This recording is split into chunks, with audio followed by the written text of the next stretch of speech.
बिस्मिल्लाहिर्रहमानिर्रहीम। अस्सलाम वालेकुम friends, welcome back to my YouTube channel desi cooking. उम्मीद करती हूँ आप सब लोग ठीक होंगे, खैरियत से होंगे, जहाँ होंगे खुश होंगे, आबाद होंगे।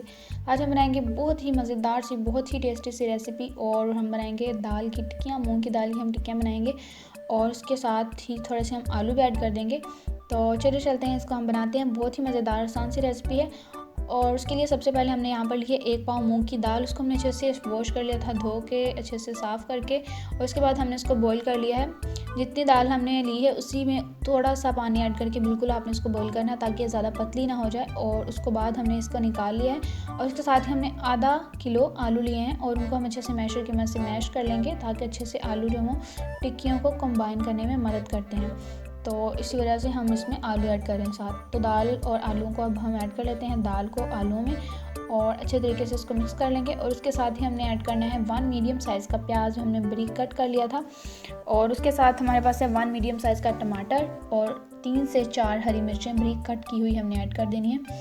और साथ ही हमने लिया है खीरा, 1 प्याली भरकर हम खीरा ऐड करेंगे। बहुत ही मज़ेदार सा टेस्ट आता है, टेस्ट इन्हेंस करता है इसका ये, और बहुत ही टेस्टी लगता है खाने में। 1 टीस्पून हमने इसमें काली मिर्च पाउडर ऐड कर दिया है।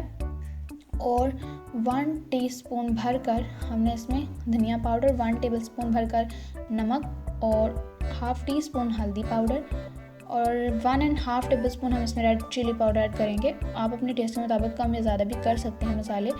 और उसके साथ हम ऐड करेंगे 1 tablespoon soya sauce, 1 tablespoon chilli sauce और 1 टेबलस्पून ही हम इसमें सिरका ऐड करेंगे। ये ऑप्शनल है, अगर आपके पास है तो आप ऐड कर लें, वरना आप स्किप भी कर सकते हैं। और इसके साथ हम ऐड करेंगे 2 टेबलस्पून या 3 टेबलस्पून आप कर सकते हैं कॉर्नफ्लोर को ऐड करने से बहुत ही अच्छी सी कंबाइनिंग आएगी और टिक्कियाँ टूटेंगी नहीं बिल्कुल भी, और बहुत अच्छे से फ्राई हो जाएंगी। तो अब हम अच्छे से मिक्स कर लिया हमेज़े को। हाथों को आपने अच्छे से ऑयल से ग्रीस कर लेना है इस तरह से, क्योंकि जब आप हाथों को ऑयल से ग्रीस करते हैं फिर टिक्कियाँ बहुत ही अच्छे से बनती हैं और वो टूटती नहीं हैं। और इस तरह से आपने हाथों को ऑयल लगा के फिर आपने टिक्कियाँ बनानी है। तो जो हमने कॉर्नफ्लोर ऐड किया है उससे आपकी टिक्कियाँ में जो टूटेंगी नहीं, और आपको कोई भी चीज़ लगाकर उनको फ्राई करने की ज़रूरत नहीं पड़ेगी, कोई अंडा कुछ नहीं। तो यहाँ पर हमने ऑयल ले लिया और उसको अच्छे से हमने गर्म कर लिया। बिल्कुल गर्म ऑयल में आपने इनको फ्राई करना है। ठंडे ऑयल में अगर आप इसको ऐड कर देंगे तो टिक्कियाँ टूट जाएंगी और ये फ्राई नहीं होंगे अच्छे से। तो आपने गर्म ऑयल में ही इनको ऐड करना है और फिर इनको मीडियम टू लो फ्लेम पे फ्राई कर लेना है। तो अभी मीडियम टू लो फ्लेम पे फ्राई हो रही हैं। आपने इस तरह से आहिस्ता से इनकी साइड भी चेंज करते रहना, ताकि ये जले नहीं और अच्छे से फ्राई हो जाएं। जब इनका कलर ब्राउन हो जाए तो फिर आप इनको उतार लें।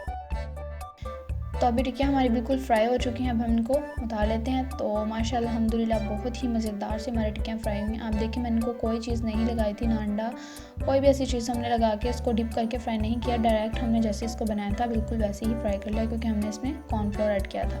तो उम्मीद करती हूँ आपको आज की रेसिपी, आज की वीडियो बहुत पसंद आई होगी। अगर आपको मेरी वीडियो पसंद है तो मेरे चैनल को सब्सक्राइब भी करें। तब तक के लिए मुझे दुआ में याद रखिएगा। अगली वीडियो में आपसे मुलाकात होगी। अल्लाह हाफिज़।